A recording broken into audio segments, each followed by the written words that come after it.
peux acclamer Jésus ce matin? Est-ce que tu peux acclamer Jésus ce matin?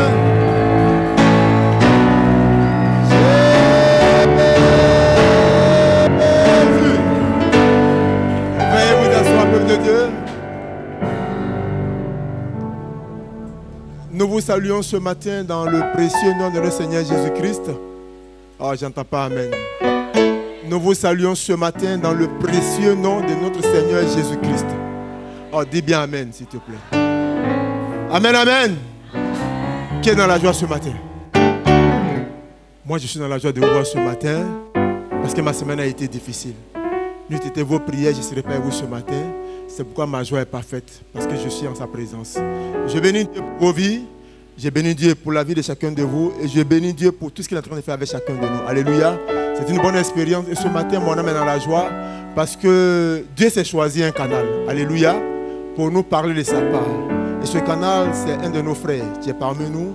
Et ce matin, mon âme est dans la joie parce que je sais que quand Dieu se choisit un canal, il capacite le canal. Et Dieu met à la disposition de ce canal-là quelque chose qui est bon pour son peuple. C'est pourquoi mon âme est dans la joie ce matin de savoir que ce que Dieu a choisi est une bonne chose. Alléluia.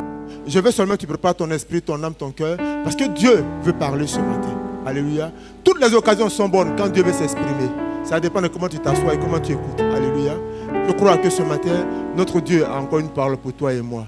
Amen. Oh, ton amen n'est pas fort ce matin. Acclame bien Jésus.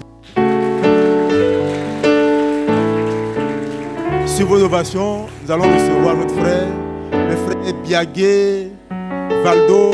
Ce matin, tu vas nous donner la parole de Dieu. Acclame Jésus, s'il te plaît.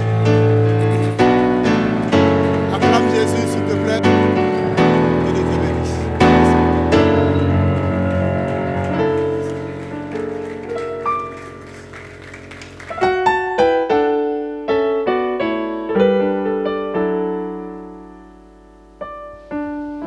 Alléluia. Est-ce que quelqu'un est dans la joie ce matin? Alléluia. Si tu es dans la joie ce matin, je vais encore t'inviter de l'acclamer. Alléluia. Ce que j'aime avec toi, c'est que tu es un homme, tu es une femme de foi. Tu as acclamé sans savoir pourquoi tu as acclamé. En tout cas, j'aime ton attitude. Amen. La Bible dit, ça c'est Paul qui pose la question aux Corinthiens, il dit, qu'as-tu que tu n'as reçu? Et si tu l'as reçu, pourquoi te glorifies-tu? Paul nous montre que tout ce que nous avons, tout ce que nous sommes, c'est à Dieu que nous le sommes redevables. Et ce matin, c'est pourquoi j'aimerais t'inviter à pousser des cris de joie de là où tu es, à acclamer très fort le Seigneur, parce qu'il est bon. Il est bon. Alléluia. Alléluia. Amen.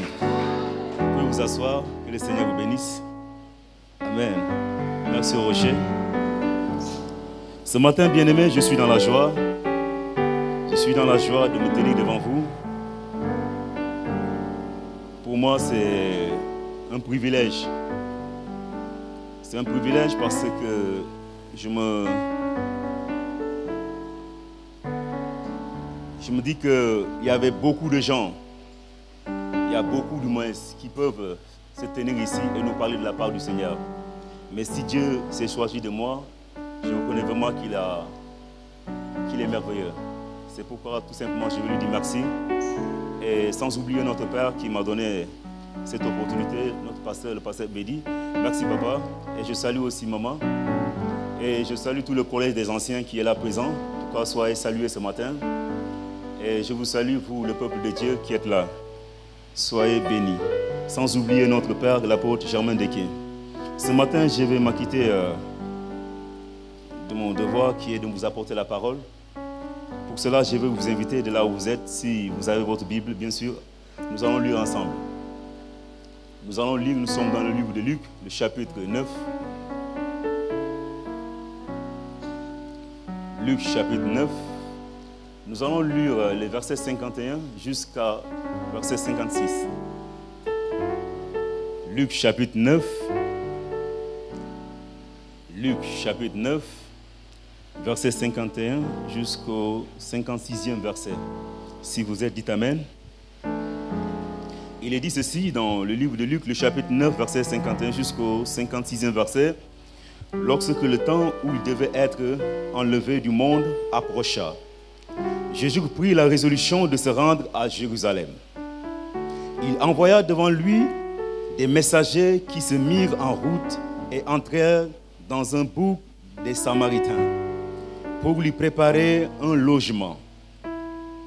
Mais on ne le reçut pas parce qu'il se dirigeait sur Jérusalem. Les disciples, Jacques et Jean, voyant cela, dirent, « Seigneur, veux-tu que nous commandions que le feu descende du ciel et les consume ?» Verset 55. Jésus se tourna vers eux et les réprimanda, disant, « Vous ne savez de quel esprit vous êtes animés, car le Fils de l'homme est venu non pour perdre les âmes des hommes, mais pour les sauver. » Et ils allèrent dans un autre bouc. Amen. Parole du Seigneur. Ce matin, j'ai voulu continuer dans la pensée que nous avons reçue par notre Père. Quand le pasteur était de retour, il nous a parlé des recommandations qu'ils ont reçues à Brazzaville, qui étaient d'enseigner, de parler du thème de notre conseil pastoral de cette année, qui est être animé de notre esprit. Et ce matin, je ne veux pas me dérober à la règle, je voudrais continuer dans cette optique.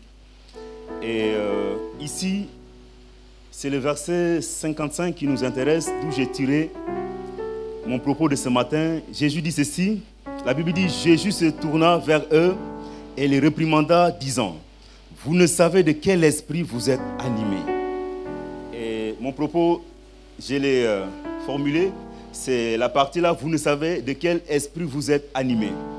Mais je l'ai intitulé comme suite, de quel esprit es-tu animé? De quel esprit es-tu animé? Ça, c'est Jésus qui pose la question à deux de ses disciples, suite à une chose qu'il a observée, suite à quelque chose qu'il a eu à entendre. Et il pose la question de savoir, il dit, ils ne savent pas de quel esprit ils sont animés. Amen. Et c'est de cela que nous allons parler ce matin. Mais j'aimerais vous inviter à nous incliner, nous allons recommander la parole entre les mains du Seigneur. Père, c'est avec joie et honneur que, Père, je me tiens devant toi. Et je veux te glorifier, Seigneur, pour tout ce que tu fais ce matin en ce lieu. Père, nous te recommandons cette parole qui est la tienne. Père, je ne suis qu'un instrument par lequel tu passeras pour véhiculer ton message. Laisse que, Père, tu te manifestes ce matin au travers de ma personne et que tu puisses parler à ton peuple. Je refuse et je me lève contre tout ce qui voudra, Seigneur, entraver cette parole. Que cela fléchisse chez nous, que cela lâche prise et quitte ce lieu au nom de Jésus que j'ai prié. Je déclare que les cœurs soient disposés pour recevoir ta parole au nom de Jésus. Amen. Amen. Nous avons lu ici dans l'évangile de Luc, et c'est Luc qui nous relate cette histoire. Vous savez, quand on regarde Jésus, Jésus avait son quartier général vers le nord, qui était Israël. Je vous ai parlé la fois dernière du schisme qui avait eu lieu en Israël. On parle de la séparation entre le sud et le nord. Et le sud a gardé deux royaumes qui étaient Juda et Benjamin, et le nord a gardé les 10 autres. Mais Dieu travaillait avec les deux de temps à autre, parce qu'il avait un projet avec son peuple. Et Jésus, quand il est venu, il n'a pas agi comme les hommes de son époque. Parce que si vous lisez les évangiles, vous allez vous rendre compte quelque part, Jésus commençait à faire des miracles. Ses frères se sont approchés de lui et dit que « Pourquoi es-tu ici? Va à Jérusalem. Car tous ceux qui parlent ou qui font ces choses que tu fais, ils sont à Jérusalem. » Ce n'est pas un hasard, parce qu'à cette époque-là, Jérusalem était un centre où tous les intellectuels, la crème de la société, l'élite, tous ceux qui font des grandes affaires, ils sont dans des grandes villes, telles que Jérusalem, pour œuvrer. Et Jésus commence à parler, à faire des choses. Ses frères, c'est une manière de le dire, si réellement ce que tu incarnes être là, va à Jérusalem, tu vas trouver des gens qui sont comme toi. À partir de là, tu peux te frotter avec eux. Alléluia. Mais ça, ce n'est pas le projet de Jésus. Le projet de Jésus, il vient faire des choses qui ne se font pas à l'accoutumée. Il va s'installer au nord. où il aura sa base. Mais ici, on nous dit que lorsque le temps où il devait être enlevé du monde approcha, il prit la résolution de se rendre à Jérusalem. Alléluia. De se rendre à Jérusalem. Mais comme je vous dis, il était au nord. Mais Jésus va envoyer ses disciples, dire à ses disciples de le précéder dans un village des Samaritains. Et de là, il devait lui préparer la place, là où il devait séjourner un moment, ensuite descendre à Jérusalem. Mais la Bible dit malheureusement, les gens de ce village ne vont pas le recevoir. Les gens de ce village ne vont pas l'accueillir parce qu'ils avaient appris qu'il allait à Jérusalem. Alléluia. Wow. Ils avaient appris que Jésus allait à Jérusalem. Le fait qu'ils ont appris que Jésus allait à Jérusalem, bien-aimés, ils ont refusé Jésus qu'il séjourne chez eux. Ils ont rejeté Jésus. Ils n'ont pas voulu le recevoir. Mais si vous lisez seulement et que vous ne vous intéressez pas sur le pourquoi ils ont rejeté Jésus, vous allez passer à côté de beaucoup de choses. Parce qu'à cette époque, il faut savoir une chose, que les Samaritains n'avaient pas de bonnes relations avec des Juifs. Parce que souvenez-vous, la fois dernière, on avait lu dans 2 Rois chapitre 17. On avait dit ceci, que le roi Salmanar, qui était le roi de la Syrie, était monté contre la Samarie. Et il a vaincu les Samaritains, il les a pris et il les a amenés en déportation dans le pays de Kouta, d'Ava, de Sepharvaïm. Il les a installés là-bas. Il a pris ces païens qui étaient dans ces pays-là, il les a amenés et il les a établis en Samarie. Et quelque temps plus tard, Israël va connaître, je peux dire Jérusalem va connaître aussi, je peux dire, la punition de Dieu, et Nebuchadnezzar va monter. Il va amener les Juifs en déportation.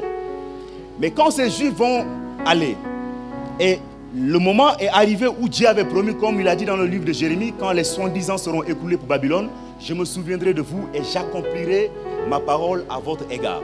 Et ce temps était arrivé et Dieu les a délivrés. Et le peuple est rentré. Quand le peuple est rentré, ils sont revenus pour bâtir avec les Zorobabel, les Esdras, les Néhémie. Quand ils voulaient bâtir, il y a eu des Samaritains qui avaient des moyens, qui voulaient contribuer à la construction de Jérusalem. Ça, vous pouvez voir ça dans Esdras chapitre 4, les 3 premiers versets. Ils voulaient participer à la construction de Jérusalem, du temple. Et les Juifs les ont catégoriquement résisté. Ils ont opposé. Ils ont refusé pour que ces gens-là puissent contribuer à la construction du pays. Mais quelle était leur raison? Le motif, c'était quoi? C'était qu'ils les considéraient comme des impurs. Des gens qui n'avaient pas le droit de rebâtir pour Yahweh. Et à partir de là, ils les ont exclus. Et les Samaritains ont gardé cette haine, bien-aimés. Et vous allez voir dans le Jean chapitre 4, la femme samaritaine, quand il va rencontrer Jésus, Jésus lui demande de l'eau. Il dit, comment toi qui es juif, tu oses me demander de l'eau, à moi qui suis une Samaritaine? Pourquoi la femme dit de tels propos? Parce qu'il y avait une hostilité entre les Samaritains et les Juifs. Alléluia. Il y avait une hostilité entre ces deux peuples-là. Donc les Juifs les considéraient comme des impurs. Les Juifs les considéraient comme un peuple hybride. Mais eux aussi, ils avaient un regard vis-à-vis d'eux. Et c'est pourquoi ce peuple, quand Jésus est venu, devait passer par chez eux, ils l'ont refusé de passer chez eux. Alléluia. À cause de quoi? À cause d'une hostilité qui a eu lieu dans le passé. Alléluia. Et qu'est-ce que le passage veut nous enseigner ici? Le passage veut nous enseigner une chose, bien-aimés, que nous pouvons, par les expériences qu'on a vécues, négatives dans le passé, les événements qu'on a connus, être prisonniers de notre passé. Alléluia. Et ici, à cause de leur passé hostile, ils ont rejeté le Messie. Ils ont rejeté le salut. Ils ont rejeté celui qui était venu les apporter le salut. Alléluia. Mais pourtant, les Samaritains faisaient partie du plan de Dieu. Dieu avait un plan pour leur vie. Mais à cause du passé, ils n'ont pas pu saisir ce plan-là. J'ai dit à quelqu'un, il y a des gens aujourd'hui qui manquent beaucoup d'opportunités. Parce que tout simplement, ils sont encore emprisonnés dans leur passé. Ils ont vécu des expériences douloureuses. Ils ont vécu des choses qui les ont blessés. Mais au lieu, maintenant qu'ils sont en Christ, au lieu d'avancer, Ils sont toujours esclaves de ces choses, bien-aimés. Et ce matin, je prie que cela nous soit pour ton partage. Quel que soit ce que tu as vécu. Le Seigneur l'a dit à Isaïe, dans le chapitre 43, le verset 18, il dit ne vous souvenez plus des événements, des choses passées. Alléluia. Donc il y a des événements passés auxquels nous ne devons plus nous commémorer, bien-aimés. Peut-être nous avons été abusés, nous avons été maltraités, nous avons été humiliés, nous avons été rejetés, nous avons connu la déception. Mais que ces choses, bien-aimés, ne nous emprisonnent pas. Que ces choses ne nous emprisonnent pas. Et beaucoup de gens aujourd'hui ont du mal à aller de l'avant à cause de quoi? Du passé. Bien-aimés, le passé ne nous emprisonne pas seulement, mais le passé nous empêche d'aller de l'avant. Le passé nous empêche d'aller de l'avant. Il y a des gens, à chaque fois qu'ils sont devant une situation, ils se rappellent de leur passé. Bien-aimé, si ton passé était glorieux, Dieu allait te laisser vivre dans ce passé. Mais Dieu savait que ce passé, il n'y a rien de glorieux. Là où il t'amène, là où il est en train de te conduire, c'est là-bas où se trouve la gloire. C'est pourquoi Dieu te fait avancer. Alléluia. Toi, sors de ton passé et accepte d'avancer. Alléluia. Les Samaritains n'ont pas vu que celui qui demande de passer chez eux n'est pas n'importe qui, mais il est le porteur de la vie. Puisqu'ils ont des problèmes, c'est lui-même qui peut réconcilier toutes choses. Alléluia. Mais ils n'ont pas vu cette grâce-là. Ce matin, je prie que cela nous soit pas ton partage. Alléluia. Que cela ne soit pas ton partage, bien-aimé. L'hostilité. Non seulement il y a ça, mais il y a aussi cette... Bien-aimé, par l'hostilité du passé, les Samaritains n'ont pas pu apprécier la grâce de Dieu qui venait vers eux. Qu'est-ce que je veux dire par là? Je veux dire tout simplement que le passé, des fois, nous empêche d'apprécier les bonnes choses que Dieu nous donne. Nous avons des bonnes choses que Dieu nous donne. Mais parce que nous avons été blessés, nous avons connu un passé triste, nous avons du mal à apprécier les choses que nous avons. Et non seulement nous avons du mal, bien-aimés, mais quand des fois nous regardons, nous avons l'impression que, oui, les autres nous ont devancés. Mais j'aimerais dire à quelqu'un ce matin que la vie chrétienne n'est pas une vie basée sur la comparaison avec les autres. Mais c'est une vie où on rentre en nous-mêmes pour regarder à quel niveau nous sommes. Non pas regarder les autres. Vous savez, nous avons l'habitude de regarder les autres, ceux qui nous ont devancés. Mais nous oublions aussi de regarder ceux que nous avons devancés. Parce qu'il y a des gens qui nous ont devancés, mais il y a des gens à qui nous avons devancés. Mais chaque fois, quand même Dieu a fait des choses dans notre vie, nous nous mettons à nous lamenter. Nous nous mettons à nous plaindre. Nous nous mettons à nous apitoyer sur notre sort, bien-aimé.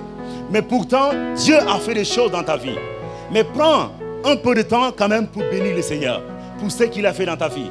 Bien-aimé, tiens en toi là où tu dors. Il y a quelqu'un qui n'a pas en toi. Tu as la grâce d'avoir ce niveau d'instruction que tu as aujourd'hui. Il y a quelqu'un qui était plus talentueux, plus doué, plus intelligent que toi, mais n'a pas eu la grâce d'être là où tu es aujourd'hui. Aujourd'hui, tu as fini tes études, tu es diplômé, tu travailles. Il y a quelqu'un qui a fini. Il a eu à sa soutenance mention excellente, mais il est en train de chômer. Alléluia. Donc, il y a des moments, il faut apprécier ce que nous avons. Même si c'est peu, comme quoi, nous devions être des hommes et des femmes qui disent merci Seigneur. Quand je regarde ma vie, je me rends compte que tu as fait quelque chose. Alléluia. Tu as fait quelque chose. Il y a des hommes bien-aimés, des femmes qui sont plus belles, plus beaux que toi. Mais ils ont de l'argent, ils ont des moyens, mais ils n'ont pas de femme, ils n'ont pas de mari. Mais toi, Dieu t'a donné une femme. Dieu t'a donné un mari. Mais c'est toi qui te lamentes. C'est toi qui te plains. Tu as la grâce d'avoir des enfants. Il y a des gens qui se sont mariés légalement depuis beaucoup d'années. Mais jusqu'à présent, ils sont stériles. Mais toi, Dieu t'a fait grâce. Tu as un enfant. Alléluia. Mais c'est toi qui se plains. Bien-aimé, quand on est blessé, quand on est dans les hostilités, quand on est emprisonné par le passé, nous avons du mal à apprécier ce que Dieu nous donne. Et c'est ce qui est arrivé à ce peuple, à ces Samaritains.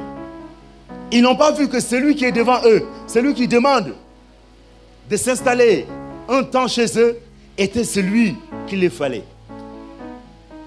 Beaucoup de gens viennent à l'église aujourd'hui, mais est-ce qu'ils ont compris l'importance du pourquoi ils sont là? Est-ce qu'ils ont compris l'importance? Ils sont là à se comparer. Les comparaisons sous comparaison. Pourquoi ma vie est ce qu'elle est? Je suis en retard. Tu es en retard par rapport à qui et à quoi? Parce que quand on se compare, ce qui veut dire il y a un élément sur lequel nous nous sommes fixés. Mais ce matin, je prie que Dieu te fasse grâce. Mais regardons le verset 54, bien-aimé.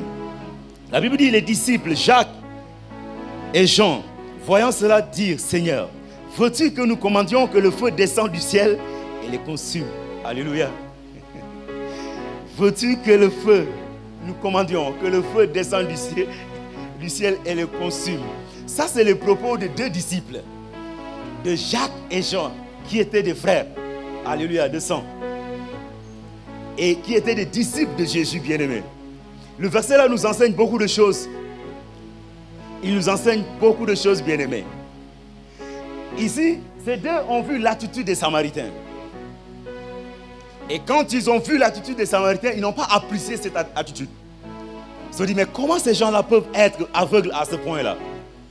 Et comment ils peuvent rejeter notre Messie? Et à partir de là, ils ont dit, Seigneur, veux-tu? Il suffisait que Jésus dise oui. Je ne sais pas si le feu allait descendre, mais en tout cas, ils étaient déterminés. Amen. Je ne sais pas si Dieu allait les exaucer. Mais vu leur détermination, ils allaient le faire. Mais qu'est-ce que l'auteur veut nous montrer ici? Luc veut nous montrer quoi, bien-aimé? Luc veut nous montrer une ou deux choses, bien-aimé.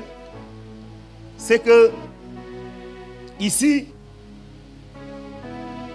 quand on regarde l'attitude des disciples, regardez le verset 55, Jésus dit, vous ne savez de quel esprit vous êtes animés. Par leurs paroles, par leurs actes, par leurs pensées, Jésus a su qu'il y a un problème. Et effectivement, il y avait un problème, bien-aimé. Parce que les disciples voulaient, coûte que coûte, que les Samaritains qui ont rejeté le Messie soient punis. Alléluia. Soient punis. Et ça, c'est l'attitude de quelqu'un qui est animé de notre esprit. Il a l'esprit de vengeance, bien-aimé. Quand vous lui faites une chose, il veut que le malheur vous atteigne aussitôt. Même s'il ne vous le dit pas, même s'il n'a pas prié. Mais quelque part, il souhaite que, à cause de l'erreur que vous avez commise, que vous soyez corrigé. Alléluia. Ça, c'est quelqu'un qui est animé de notre esprit. Non seulement ils veulent que, ils ont l'esprit de vengeance, ils veulent que ces Samaritains soient corrigés. Mais il y a une chose que Jésus nous montre de par leur attitude, bien-aimée. Regardez, on ne parle pas de n'importe qui, on parle des disciples, Jacques et Jean. C'est-à-dire, c'est des personnes qui ont été avec Jésus depuis le début de son ministère et qui ont marché avec Jésus, qui ont écouté ses enseignements, qui ont vu Jésus poser des actes.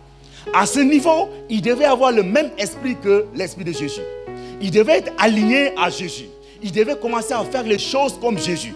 Ils devaient avoir la mentalité de Christ, voir les choses telles que Jésus le voit. Mais Jésus s'est rendu compte que les deux gars-là, tout le temps qu'ils sont passés avec moi, ils n'ont pas encore compris. C'est pour dire quoi? Ce n'est pas parce que tu viens à l'église, ou tu as mis du temps à l'église, ou tu sers Dieu à l'église, que tu es quoi? Que tu as compris Dieu. Ou que tu connais Dieu. Alléluia. Tu peux venir à l'église, tu peux servir Dieu, tu peux être un fervent membre, mais ne pas connaître Dieu. Alléluia. Ici, ils n'ont pas connu Jésus, bien-aimé. Mais pourtant, ils marchaient avec lui. Ils mangeaient avec lui, ils écoutaient ses enseignements. Mais ils ont encore des problèmes, bien-aimés. Ils ont encore des problèmes. C'est pourquoi ce matin, je dis à quelqu'un, qu'est-ce qui te motive? Tu viens à l'église le dimanche. Mais quelle est ta motivation derrière le fait de venir à l'église? Parce que chacun d'eux, il y a des gens qui viennent à l'église pour chercher la guérison. Il y a d'autres qui sont venus parce qu'ils n'ont rien à faire à la maison. Il y a d'autres qui viennent à l'église parce que tout simplement, voilà, ils se disent, si je ne vais pas à l'église, on va dire que je suis un grand païen. D'autres viennent à l'église pour exhiber leurs habits et voilà, montrer leurs nouvelles chaussures. Mais qu'est-ce qui te motive? Parce que Jésus dit, vous ne savez pas de quel esprit vous êtes animé. Dans d'autres versions, on dit, de quel esprit vous inspire. Si on regarde la Bible Strong, le mot inspiré, il dit, le mot animé ici, il a dit motivé. Donc ici, Jésus cherche qu'est-ce qui motive ses disciples. Qu'est-ce qui est à la base, à la source de leur motivation. Parce que chaque acte qu'un homme a posé, il y a quelque chose qui le motive. Est-ce l'Esprit de Dieu qui te motive? Tu sers Dieu. Quelles sont tes motivations quand tu sers Dieu? Tu adores Dieu. Quelles sont tes motivations quand tu adores Dieu? Bien-aimé, tu viens à l'église le dimanche, quelles sont tes motivations? Qu'est-ce qui te motive? Si tes motivations ne sont pas pures, laisse-moi te dire qu'il est temps de les changer. Parce que ce que Dieu voudrait ce matin, c'est que tu aies des motivations pures. Que tu aies la vision qu'il a. Tu marches comme il marche. Tu fasses les choses comme il le fait. Alléluia. Il y a une chose aussi, bien-aimé, que les disciples ignoraient ici. Vous savez, Jésus est venu, comme Jean le dit, introduire une nouvelle dispensation. C'est la dispensation de la grâce. Et dans la grâce, il y a ces choses qui reviennent de manière récurrente. Il y a la miséricorde qu'on voit très souvent. Alléluia. La miséricorde, bien-aimé. Il y a le pardon. Il y a l'amour. Ça, c'est les facteurs que vous allez voir dans la dispensation de la grâce. Quand on parle de la grâce, ces choses-là viennent très souvent. Et vous allez voir, Jésus, à plusieurs fois, il dit, va et ne pêche plus. Va, que tes péchés se soient pardonnés. Ou bien, qu'il te soit fait selon ton... Oui, selon ta foi, bien-aimé. Parce que tout simplement, c'est ça la manière d'agir de la grâce. Dans la grâce, nous n'avons plus besoin de condamner, bien-aimé. Parce que le péché l'a déjà fait. Tu ne pourras pas condamner quelqu'un plus que le péché l'a déjà condamné. Bien-aimé, dans la loi, bien-aimé, c'est le péché nous indexe le doigt. Accuse notre conscience. Tu ne peux pas accuser la conscience de quelqu'un plus que le péché. Parce que le péché l'a déjà fait. Et dans la loi, le péché condamne. Donc nous aussi, nous ne pouvons pas condamner plus que le péché l'a fait. C'est pourquoi, si nous sommes dans la grâce, nous devons être souples. Alléluia. Nous devons être flexibles. Mais ils n'ont pas ces choses, bien-aimées. Eux, ils voulaient qu'ils soient corrigés. Dans l'instant, qu'ils soient corrigés. Mais une chose, bien-aimée, que nous devons savoir. Jésus a vu cela, il dit, vous ne savez de quel esprit vous êtes animés, bien-aimés. Vous êtes animés. Et aujourd'hui, beaucoup de gens bien-aimés sont animés de notre esprit que l'esprit de Christ. Il n'y a qu'à regarder leur motivation. Il n'y a qu'à écouter leurs paroles, à voir les actes qu'ils posent et la manière dont ils raisonnent. Vous saurez que la personne-là, il est animé de notre esprit. Il n'est pas animé de l'esprit de Christ. Parce que comme je vous le dis, l'esprit de Christ, c'est l'amour. L'esprit de Christ, c'est le pardon. L'esprit de Christ, c'est la miséricorde. Comment toi, tu dis que tu es animé de l'esprit de Christ, mais il y a des gens que tu bloques dans ton cœur, tu ne les adresses pas la parole. De quel esprit es-tu animé? Parce que si tu es animé de l'esprit de Christ, tu sauras que, comme on t'a pardonné, la Bible t'exige de pardonner ceux qui t'ont fait du mal. Parce que quand tu pries dans le Notre Père, tu dis, pardonne-nous nos offenses, comme nous pardonnons à ceux qui nous ont offensés. Mais toi, tu appliques qu'une partie de ce verset. Parce que tu demandes à Dieu de te pardonner du moment où tu refuses de pardonner ceux qui t'ont fait du mal. De quel esprit es-tu animé, bien-aimé? Du moment où tu ne veux pas pardonner ceux qui t'ont fait du mal. Aujourd'hui, on t'a corrigé. On t'a réprimandé, bien-aimé. Tu t'es fâché, tu dis, bon, je ne vais plus le parler. Bien-aimé, je vous ai dit la fois dernière, comment veux-tu grandir si on ne te corrige pas? On te corrige pour ton bien. C'est pour que tu puisses grandir. C'est pour que tu puisses devenir quelqu'un. Parce qu'en toi, il y a des grâces que le Seigneur a mis. Mais il ne faut pas que le livret vienne s'ajouter à ce que le Seigneur a déposé. Sinon, tu seras un serviteur de Dieu terrible. Alléluia. Au lieu d'être un serviteur de Dieu exemplaire, qui fait la volonté de Dieu, mais tu seras confus. Il y aura en toi et le mal et le bien. Or que les deux ne peuvent pas cohabiter. Alléluia. Donc c'est pourquoi quand on voit quelque chose, on te corrige. Mais toi, tu ne veux pas. Tu ne parles plus à la personne qui t'a corrigé. Tu ne le salues plus. Aujourd'hui, tu l'appelais, tu ne l'appelles plus. Mais au sortir de ce culte, j'aimerais que tu te ressaisis. J'aimerais que tu te répands. S'il le faut, appelle la personne, demande pardon. Oui, va vers la personne, demande pardon.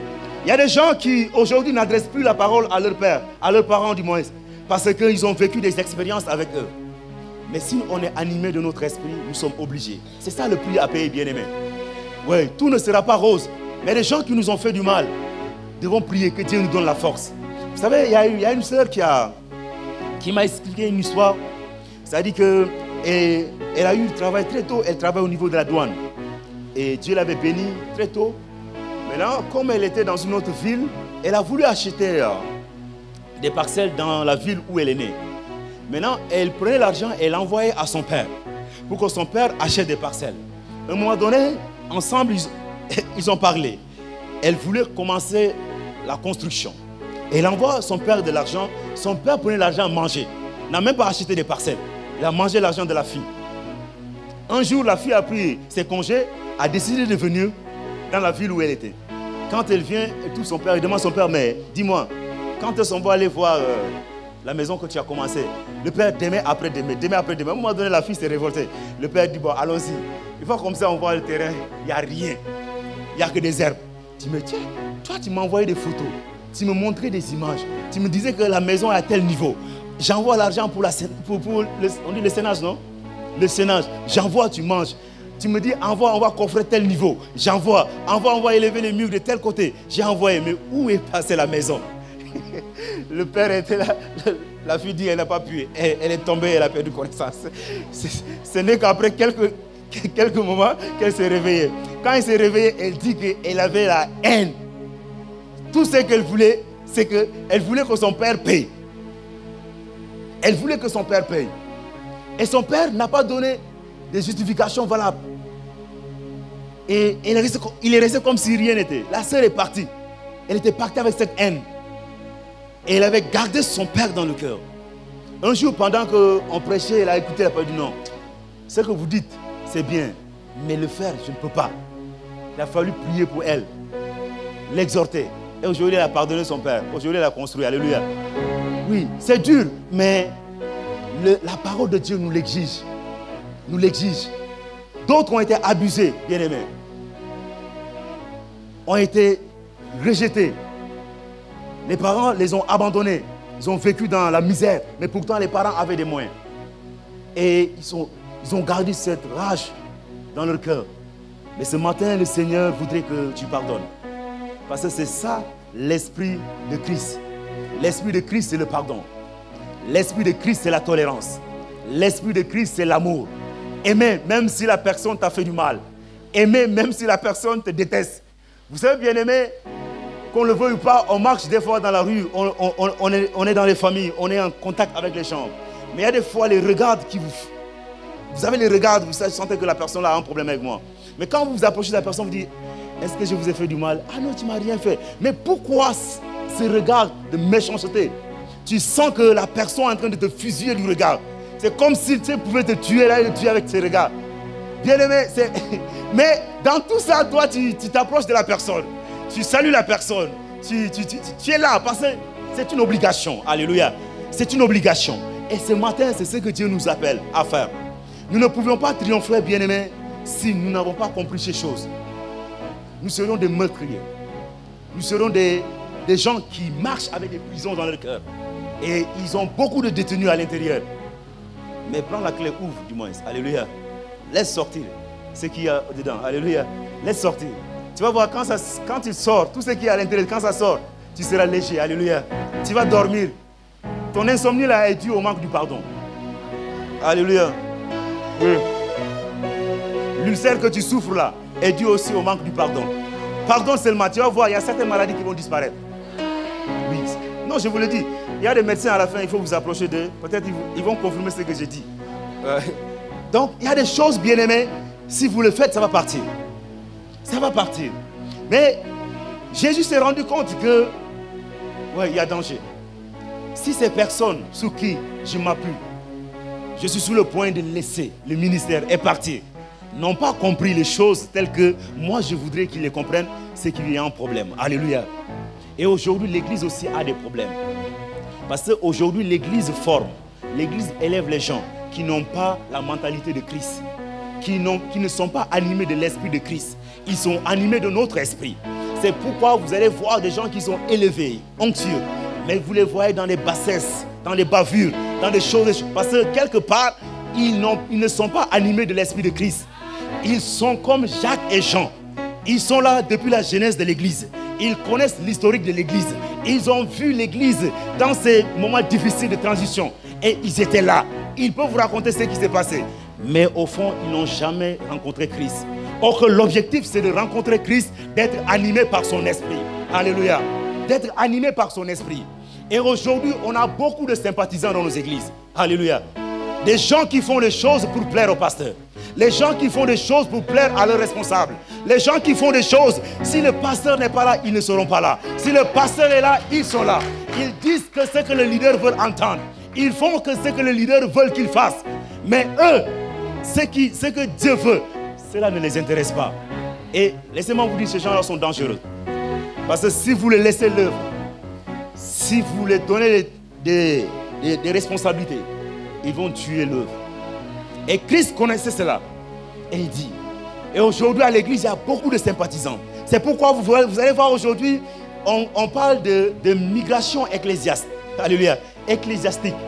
Voilà. Aujourd'hui, il est à Rehoboth. Demain, il est à l'église de Dieu vivant. Après demain, il est à l'église d'Amen.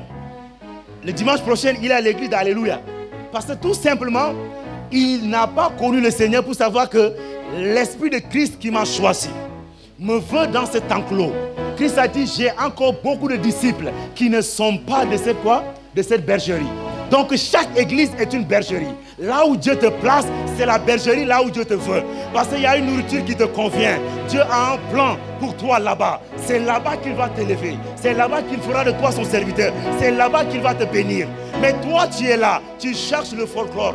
Tu cherches en tout cas des belles voix. Une louange puissante. Une louange est puissante. Comment une louange est puissante?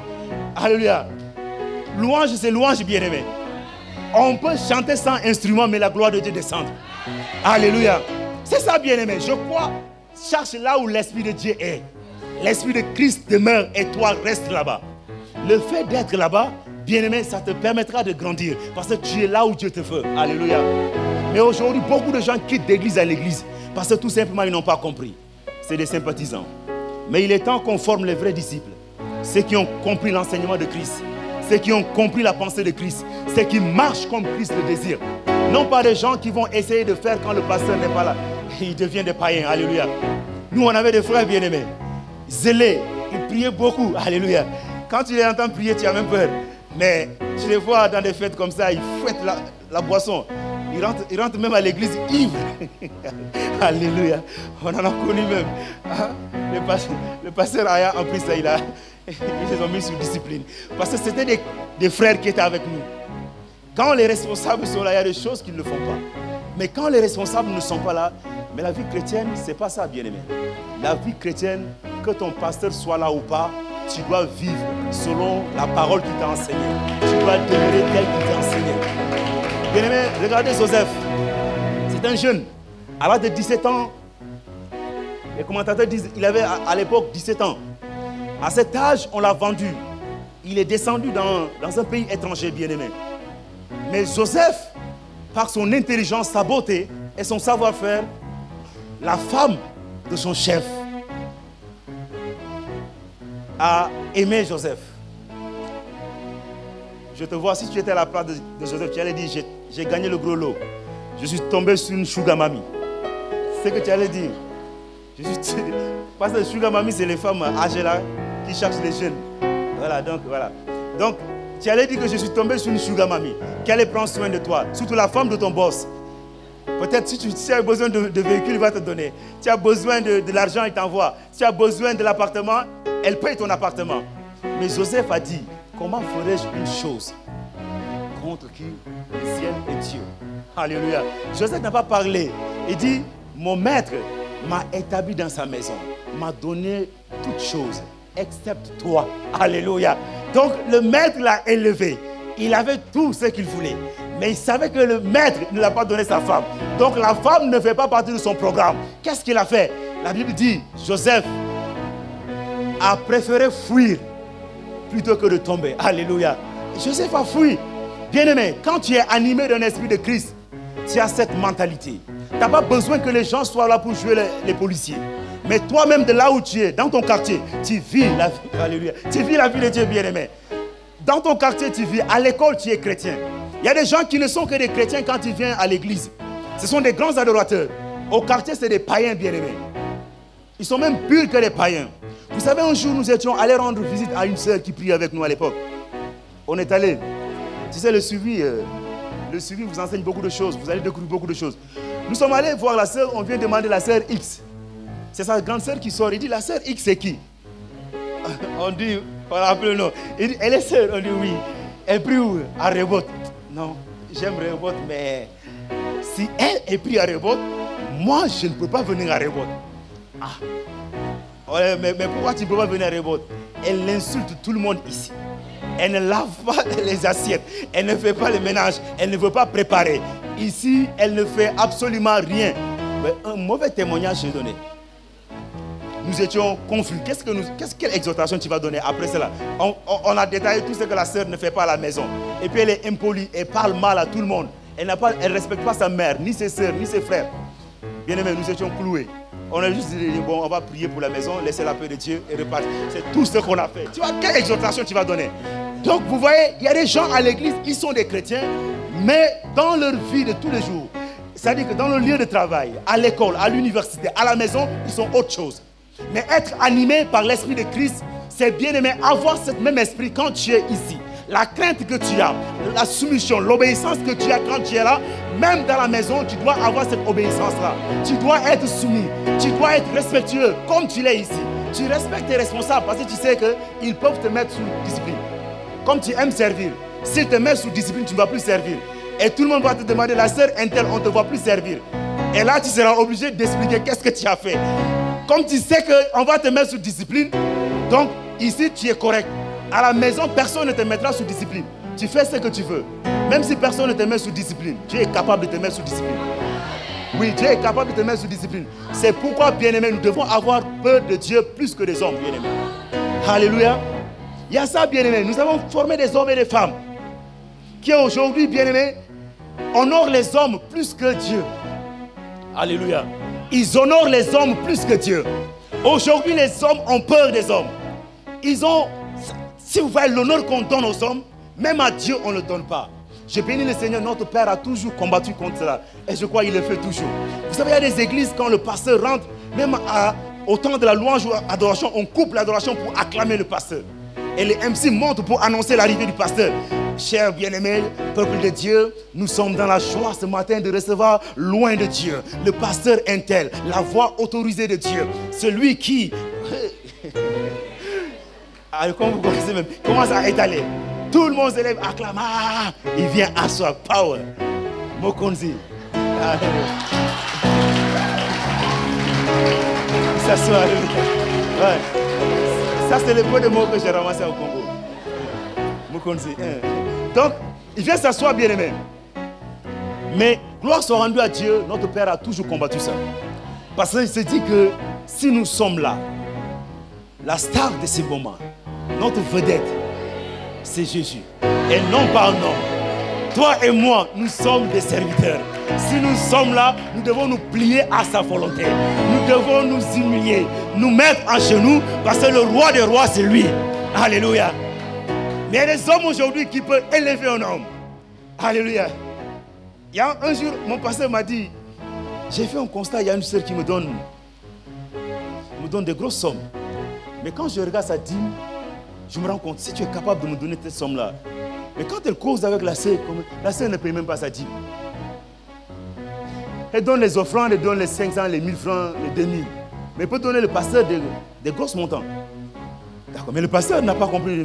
Mais pourquoi? Il dit, je suis un homme, je vais mourir. Mais celui qui t'a amené ici, celui que tu sers, lui vit éternellement. Et moi, je peux libérer des paroles. Mais si lui n'approuve pas ces paroles, tu ne seras pas béni. Mais lui, s'il approuve, moi, je peux ne pas libérer des paroles. Dire quelque chose qui est contraire à ce qu'il a dit. Mais tu seras béni. Parce que c'est lui qui bénit. Alléluia. Et quand la sœur a compris, elle s'est alignée à ça. Beaucoup de gens veulent faire du bien, mais ils ne connaissent pas. Ils cherchent à honorer les hommes. Mais ce matin, cela ne doit pas être notre partage. Il y a des gens qui ont le respect pour l'homme. Mais ceux qui comptent les choses de Dieu, ils ont du mépris. Regardez, bien-aimés, comment nous servons Dieu. Regardez comment nous venons même à l'église. Nous venons à l'église avec nonchalance, bien-aimés. Mais regarde quand on va à l'école, comment nous sommes, l'empressement que nous avons. Quand on va dans des entretiens, des rendez-vous d'affaires, nous sommes pressés. On arrive là-bas toujours à temps. Bon, moi, je demande pardon à Dieu, hein, parce que bon, je suis marié maintenant, je suis obligé de traîner mon colis pour venir à l'église. Mais sinon, non, je le dis bon. Mais sinon, moi, j'ai toujours été aux premières heures. Mais non, je vis d'autres réalités. Donc, vous allez me comprendre. Amen. Mais quand même, je demande pardon à Dieu. Donc, juste pour nous montrer, des fois, comment nous agissons. C'est parce que nous avons une mentalité différente. La mentalité de Christ. On dit enseignement biblique les mardis. Mais on est à la maison, on dort, on ne fait rien. Mais c'est nous qui voulons grandir. Je n'ai jamais vu quelqu'un grandir, quelqu'un qui n'a pas aimé les enseignements et grandir. Ah oui. C'est les enseignements qui font grandir une église. C'est les enseignements qui font asseoir une église. C'est les enseignements qui font naître des ministères. Si une église n'aime pas les enseignements, il n'y aura pas de ministère. Vous allez dire, oh non, mais on prie pour que Dieu suscite. Dieu va susciter comment? La Bible dit, comment parleront-ils s'ils n'ont pas été envoyés? Alléluia. Comment seront-ils envoyés s'ils n'ont pas été quoi? Appelés, non? Donc, il y a quoi? Il y a un processus. Il y a d'abord Dieu nous appelle. Mais Dieu nous envoie. Et quand Dieu nous envoie, nous prêchons un message. C'est suite à ce message-là que les hommes croient et peuvent invoquer Dieu. Alléluia. Donc, si nous n'aimons pas les enseignements, nous ne sommes pas éclairés, il y a des choses auxquelles nous ne pourrions pas faire. Il y a des choses auxquelles nous ne pourrions pas accéder. Mais toi, tu respectes les choses, les programmes des hommes, mais tu ne respectes pas le programme de Dieu. Quand on dit l'église a jeûne et prière, tu dis non, là-bas on jeûne trop.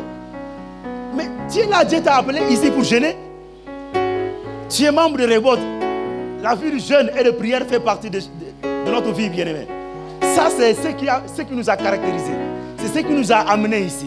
Tu ne peux pas être à Révolte, on te dit qu'on a le temps de prière, les vendredis de 10h à 15h. Tu dis non, ça ne m'intéresse pas. Ne sais pas t'intéresser, tu es fils de la maison. Parce que le feu là, où est notre logo? Ça, c'est le feu. C'est que vous voyez, c'est une flamme.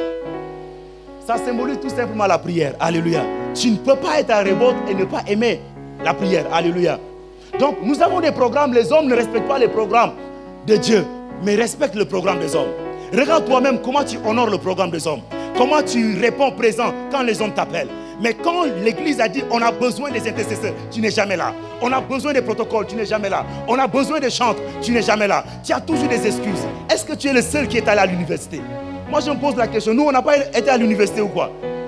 On a été à l'université comme toi. Nous étions des étudiants comme toi, alléluia. Mais ça ne nous a jamais empêché d'être là. On faisait les offensives de prière, on dormait à l'église. Le lendemain tu te laves, tu vas à l'école, alléluia. Mais ça ne nous a pas empêché. Donc, moi, quand tu me dis tu étudies, je me demande, tu étudies 24 heures sur 24. Alléluia. Tous, on a été à l'école, bien-aimés. Le cerveau ne peut que simuler un certain nombre d'heures. Après ces heures-là, le cerveau est fatigué. Tu as besoin de te reposer.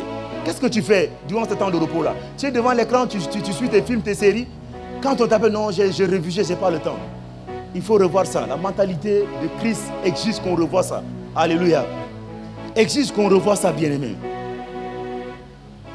Regardez aujourd'hui, les gens aiment les choses charnelles, mais détestent tout ce qui est sacré. Regarde comment nous avons désacralisé les choses de Dieu. Aujourd'hui, quelqu'un est dans le péché. C'est lui qui vient toucher. Vous savez, tout ce qui est là est consacré.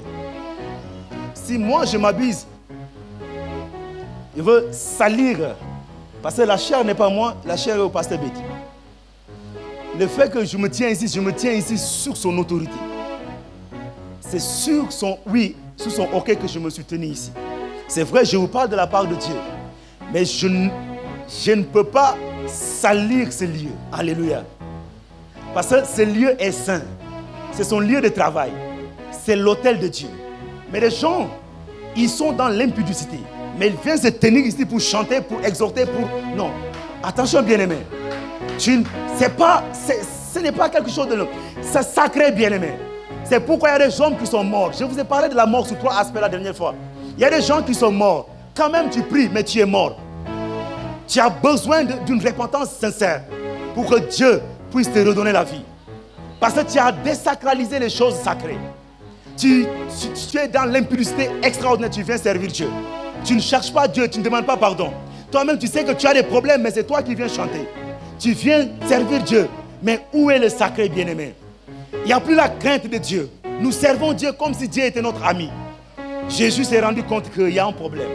Avec ce genre de mentalité-là, si je laisse ces gars-là comme ça, il y a quelque chose qui ne va pas. Jésus dit, vous ne savez pas de quel esprit vous êtes animé. Alléluia. Vous ne savez pas de quel esprit vous êtes animé. Et Jésus continue au verset 56, il dit, car le Fils de l'homme est venu non pour perdre les âmes des hommes, mais pour les sauver. Et il allait dans un autre village, si vous voulez. Regardez. Jésus dit ici, sa mission, ce n'est pas de perdre. Mais sa mission, c'est de sauver. Alléluia. Et quiconque est animé de l'Esprit de Jésus doit s'aligner à cette pensée-là. Sa mission, ce n'est pas de perdre les âmes des hommes, mais c'est de les sauver. Et quelqu'un qui est animé de l'Esprit de Christ bien-aimé œuvre pour le salut des âmes par sa parole et par des actes. Alléluia. Œuvre pour le salut des âmes. Bien-aimé, si tu es animé de l'Esprit de Christ, tout ce que tu fais, toutes nos actions sont dirigées pour que les âmes soient sauvées. Si tu sers à l'église, tu sers pour que les âmes soient sauvées. Si tu chantes à l'église, tu ne chantes pas pour impressionner quelqu'un. Tu chantes par tes chants que quelqu'un soit touché et que la personne soit sauvée. Si tu diriges l'intercession, tu pries pour que quelqu'un, soit sauvé, bien-aimé. Si tu es au protocole, tout ce que tu fais, ça dit que nous, toutes nos actions, c'est des actions évangéliques. Donc le but, c'est le salut des âmes. Alléluia.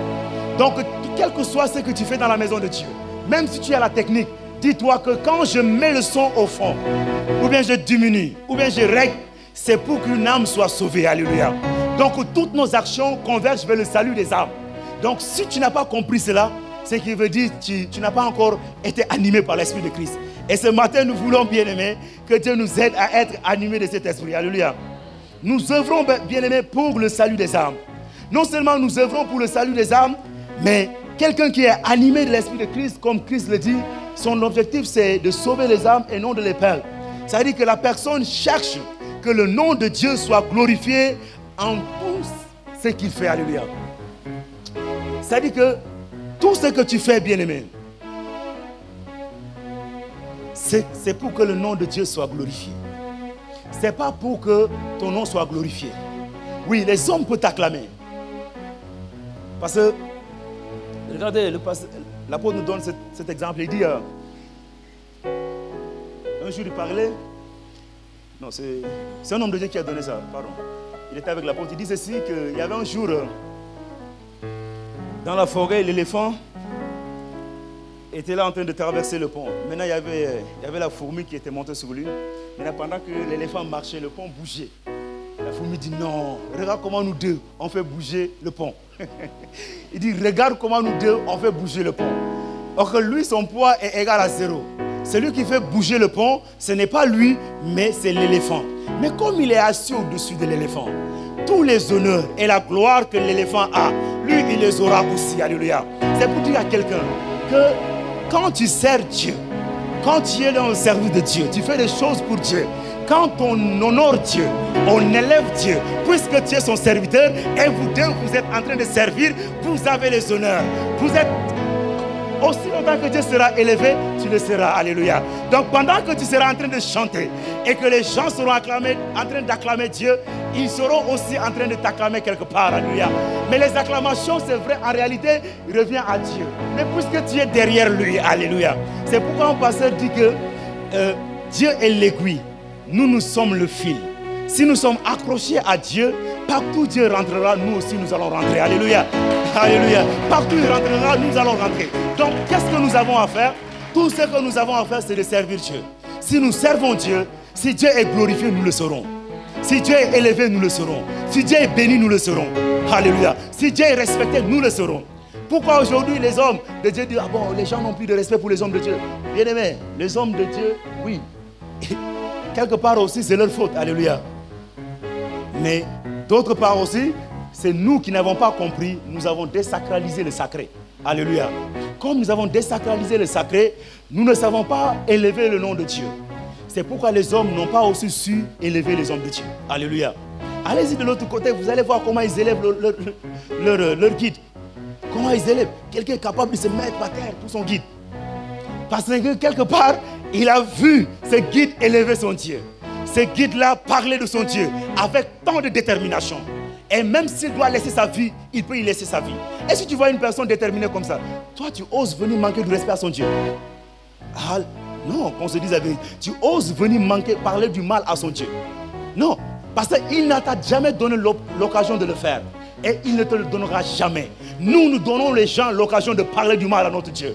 Nous donnons les gens l'occasion de manquer du respect à notre Dieu par nos actes, par nos paroles, par nos pensées. Les gens peuvent se permettre de nous manquer du respect et de manquer notre Dieu du respect. Alléluia. Mais si toi tu respectes ton Dieu et toutes tes actions convergent à ce que le nom de Dieu soit glorifié, les hommes le glorifieront. Alléluia. Les hommes vont le glorifier parce que toi tu as glorifié ton Dieu. Et ce matin, j'aimerais t'inviter à être quelqu'un qui est animé de cet esprit, qui œuvre pour la gloire de Dieu. Non seulement tu œuvres pour la gloire de Dieu, mais toutes tes actions convergent à glorifier Dieu. Alléluia. À glorifier Dieu. Non seulement à glorifier Dieu, mais la troisième et dernière chose, c'est que tes actions doivent rapprocher les hommes de Dieu. Alléluia. Bien-aimés, combien de gens ont fui l'église? Combien de gens ont quitté nos églises aujourd'hui? Combien de gens ont abandonné la foi à cause de toi et moi? Nous ne les avons pas, certainement, nous n'avons pas été en contact avec eux. Mais il y a des actes qu'on a posés. Il y a des choses qu'on a dites qu'ils ont entendues. Il y a des choses qu'on a fait qui les ont découragés. Ils disent non, moi je ne peux pas venir ici. Vous savez, nous étions, je crois que ça doit être en 2017. Nous étions dans l'autre salle là. Il y avait un frère qui nous avait visités. Il était venu à l'église tellement que le frère était touché par la parole. Mais malheureusement, avant la fin du culte, il a vu les chantres qui parlaient entre eux, qui se moquaient de ses pas, de quelqu'un qu'on a présenté. Quand le frère a vu ça, à la fin, nous l'avons reçu. Il a dit, j'ai aimé votre culte. Début à la fin, vous avez été extraordinaire. La parole était puissante. Mais je ne peux plus mettre mes pieds en ce lieu. Tu as aimé, tu as apprécié. Mais pourquoi tu ne peux plus mettre les pieds? Il dit, parce que j'ai vu une chose, que j'ai fui dans le monde pour venir ici. Tout à l'heure, vos sœurs de la louange là se moquaient pendant qu'on présentait tel frère. Oh, on avait le cœur brisé, bien aimé. Et le frère, quoi qu'on a exhorté, il dit, bon, merci beaucoup pour vos exhortations, mais je m'en vais. Mais c'est une âme. On peut dire, oui, elle est capricieuse, elle est tout. C'est vrai. Mais cependant, il y a eu une action qui a été posée, qui n'est pas conforme à la parole de Dieu. Et lui, ne connaissant pas la parole, il a une haute opinion de la parole de Dieu. Il a dit que ça, pour des personnes qui sont à l'église, qui connaissent Dieu, qui vivent avec Dieu, ne peut pas faire une telle chose. Pourquoi se moquer d'un individu qui est avec eux? Donc, elle dit, le frère est parti. Donc, il y a des gens qui ont quitté l'église à cause de nos actes. Quand on se tient ici pour parler, je vous ai dit, toute action que nous posons converge au salut d'une âme. Alléluia. Et quand on parle du salut d'une âme, on voit toujours les nouvelles personnes. Non. Tu es une âme. Je suis une âme. Tes œuvres doivent converger à m'aider à grandir. Moi aussi, mes œuvres doivent t'aider à grandir. Donc, nous devons œuvrer pour que nous deux, nous puissions grandir. Tu ne peux pas te mettre à dire, oui, je suis comme ça. Tu parles mal aux gens. On te fait des reproches, tu dis, non, je suis comme ça. Mais essaye de changer au moins, bien-aimé. Parce que ce que tu dis là me décourage. Ce que tu dis là m'affaiblit. Ce que tu dis là ne me fortifie pas. Alléluia. Change un peu, bien-aimé. Alléluia. Tu dois essayer. Tout ce que tu fais ici doit, bien-aimé, doit rapprocher des hommes de Dieu.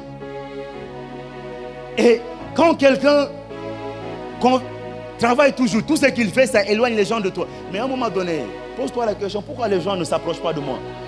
Pourquoi les gens? Parce que toi, tu es une lumière. Et la lumière attire les bonnes choses. Et fait fuir les mauvaises choses. Bon, tu veux dire, toutes ces personnes-là sont mauvaises. Mais parmi ces personnes, il y a quelqu'un quand même qui est un peu bon, mais œuvre pour ces personnes puissent s'approcher de Dieu. Donc ça doit être notre objectif. Et ce matin, c'est ce que je tenais à nous communiquer. De quel esprit es-tu animé? Est-ce que tu es animé de l'esprit de Christ? Parce que quand quelqu'un est animé de l'esprit de Christ, sa manière d'agir est différente. Alléluia. Et à partir d'aujourd'hui, commence à œuvrer pour rapprocher les hommes de Dieu. Commence à œuvrer pour que le nom de Dieu soit glorifié. Commence à œuvrer, bien-aimé, pour le salut des âmes. Alléluia. C'est alors que tu seras béni. C'est alors que Dieu te fera du bien. C'est alors que Dieu se manifestera dans ta vie. Et Dieu veut se manifester dans notre assemblée. Regardez, depuis que je suis venu, j'ai fait un constat, je l'ai dit au frère Andreas qui travaille avec moi. Je crois qu'il se souvient, j'ai dit, regardez, nous, on travaille, on fait de notre mieux. Mais le constat que je fais chaque dimanche, Dieu nous envoie des personnes que nous-mêmes, on n'a pas évangélisées. Je ne sais pas. Quand tu poses des fois à une personne la question, qui t'a amené ici? C'est une personne qui n'a rien à voir avec même le collège des serviteurs, qui l'a invité. Cela montre que Dieu est avec nous. Lui-même, il fait son œuvre. Nous, appliquons-nous un peu et nous allons voir les résultats. Amen. Appliquons-nous un peu. Ce matin, mon objectif, ce n'est pas de te juger. Si tu te sens jugé, je te prie de m'excuser. Mais l'objectif, c'est de t'amener à prendre conscience que Christ veut que tu sois animé du même esprit que lui. Alléluia.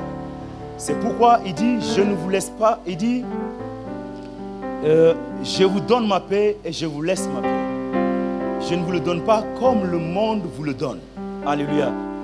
Et parlant du Saint-Esprit, il dit, il m'est avantageux que je m'en aille. Il a parlé du Saint-Esprit qui viendra sur nous. Et il nous a laissé son esprit. Et c'est cet esprit qui nous dirige, qui dirige son église. Et ce matin, bien-aimés, nous voulons nous examiner. Ne regarde pas, ne prends pas cette parole pour essayer de regarder la vie de quelqu'un d'autre. Sinon, tu feras fausse route. Mais regarde cette parole-là et tu regardes ta vie. Tu essayes de faire une confrontation. Tu essayes de comparer. Si tu te retrouves quelque part où tu as failli, tu vas tout simplement élever ta voix et demander à Dieu de te pardonner. Et nous allons prier tout à l'heure que Dieu nous anime. Animer veut dire inspirer, motiver, quelque part conduire si nous voulons, influencer par son esprit. Et ce matin, c'est ce que nous voulons. Alléluia. Attire-moi à toi. Alléluia. Examine seulement ta vie. Seigneur, ce matin, nous rentrons au-devant de nous, Seigneur. Nous regardons, Seigneur, et selon cette parole que tu viens de nous adresser, tu veux que nous soyons animés, Seigneur, de ton esprit. Alléluia. Oh my Tarosh. Ne me laisse pas. C'est vrai.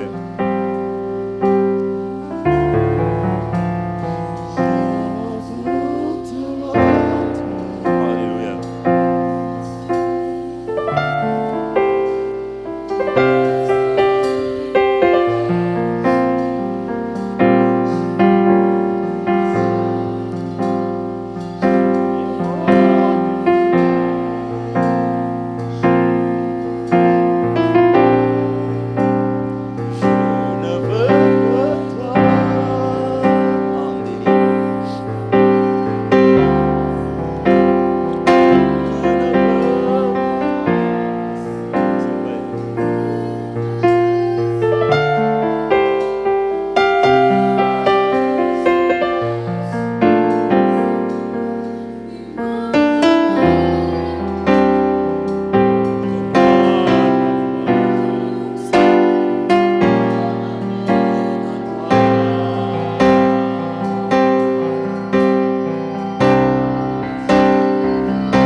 Ne me laisse pas m'en délivrer.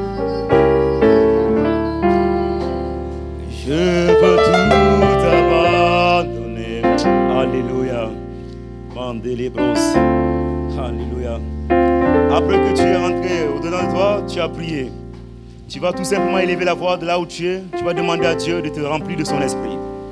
Que son esprit vienne prendre le contrôle du tien.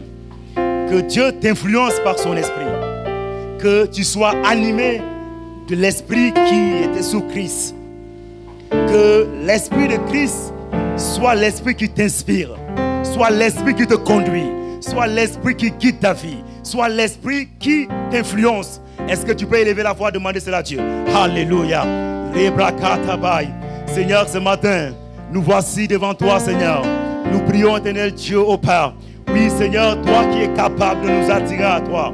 Ce matin, tu nous as parlé, Seigneur, sur notre état d'esprit, Seigneur. Nous voulons que tu nous restaures.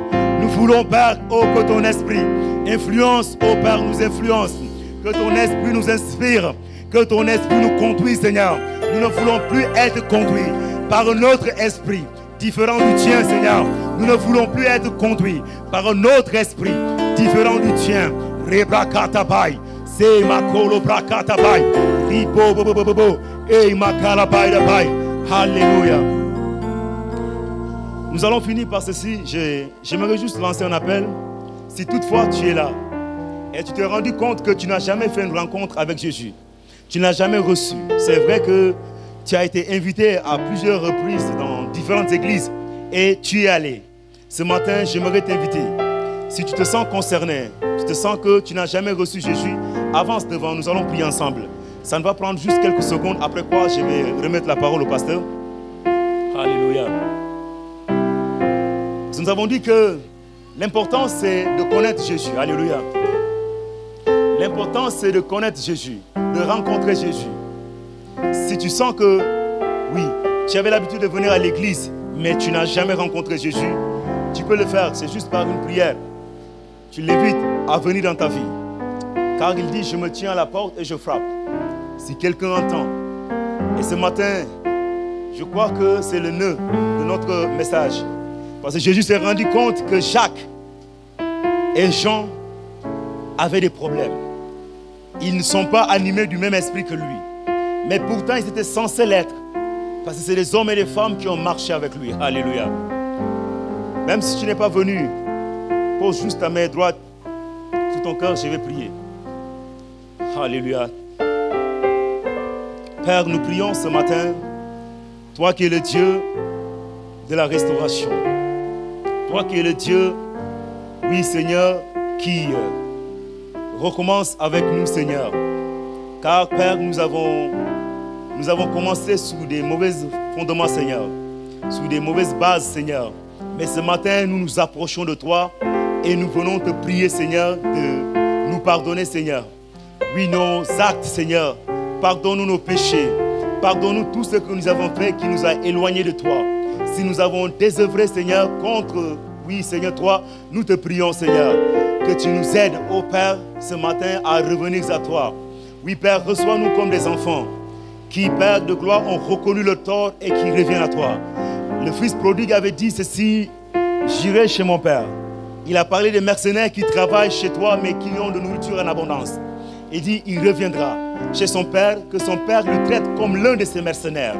Mais sa plus grande surprise, quand il est revenu, le Père ne l'a pas traité comme l'un de ses mercenaires, mais le Père l'a redonné sa place de fils. Je prie que tu agis dans la vie de ton peuple ce matin, que ceux qui ont perdu leur place de fils, ceux qui, à cause de leurs actes, ils ont été, Seigneur, ô Père, privés des choses de ta présence, à cause, Père, de leur révolte, de leur rébellion, Seigneur, ils sont morts spirituellement. C'est toi qui redonnes la vie, agis en eux et bénis-les au nom de Jésus. Amen.